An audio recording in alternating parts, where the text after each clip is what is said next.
பேக்கோ லோடரில் இருக்கக்கூடிய லோடர் ஆம் பார்த்தீங்கன்னு வச்சுக்கோங்களேன், அதான் இதை தான் லோடர் ஆம்னு சொல்லுவோம்.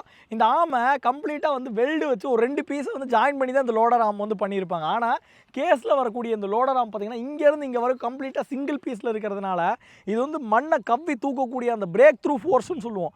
அது வந்து ரொம்ப அதிகமாகவே இந்த பக்கெட்டுக்கு வந்து இருக்க மாதிரி இருக்குது. இதுதான் கேஸில் இருந்து வரக்கூடிய 770 NX மேக்னம்னு சொல்கிற பேக்கோ லோடர். அதே மாதிரி நார்மலாக மார்க்கெட்டில் இருக்கக்கூடிய பேக்கோ லோடர்களில் வரக்கூடிய ஃப்ரண்ட் பக்கெட்டு 0.9 மீட்டர் கியூபாக இருக்கலாம், இல்லைனா வந்து அதுக்கும் குறைவாக கூட பக்கெட் வந்து இருக்கலாம். ஆனால் இதில் இருக்கிறதுலே அதிகமாக 1.1 மீட்டர் கியூப் வந்து கொள்ளளவு வந்து கொடுத்துருக்காங்க. ஃபால் ப்ரொடெக்ஷன் வந்து இதில் இருக்குது. வானட் மேலே மண் சிந்தி உழுகிறத வந்து இது ப்ரொடெக்ட் பண்ணுற மாதிரி ஒரு சின்ன டிசைன் அப்டேட் வந்து இதில் கொடுத்துருக்காங்க. பின்னாடி வரக்கூடிய பூமை எஸ் டைப் பூம் அப்படின்னு சொல்கிறாங்க. பார்க்கும்போதே அந்த ஷேப் வந்து எஸ் டைப்பில் தெரியும். இது மட்டும் மொத்தமாக நீட்டி கிரவுண்டில் வந்து வச்சோன்னு வச்சுக்கோங்களேன், கிட்டத்தட்ட 14 ஃபீட் லென்த்தை வந்து அட்டைன் பண்ணும். அதில் வந்து இந்த இடத்துல இருந்து இன்னும் ஒரு 4 ஃபீட் வந்து எக்ஸ்டெண்ட் ஆகிற மாதிரி அது ஒரு ஆப்ஷனாகவும் கிடைக்குது. இது கராரோட ஆக்சுவலி அதே மாதிரி டான்ஃபோர்ஸ்னு சொல்லக்கூடிய பம்பு, அது போக வால்வ் ஆயில், கண்ட்ரோல் வால்வ்ஸ் அப்படின்னு சொல்லி எல்லாமே வேர்ல்டு கிளாஸ் ப்ராடக்ட்ஸ் வந்து யூஸ் பண்ணியிருக்கனால இதில் வந்து மெயின்டெனன்ஸ் வந்து ரொம்ப குறைவாகவும் லாங் டைம் வந்து எந்த ஒரு செலவும் இல்லாமல் வண்டியை வந்து ஆப்ரேட் பண்ண முடியும்னு சொல்கிறாங்க. இந்த வண்டியில் ஃபியட்டோட இன்ஜின் தான் வந்து கொடுத்துருக்காங்க. அதிகபட்சமாக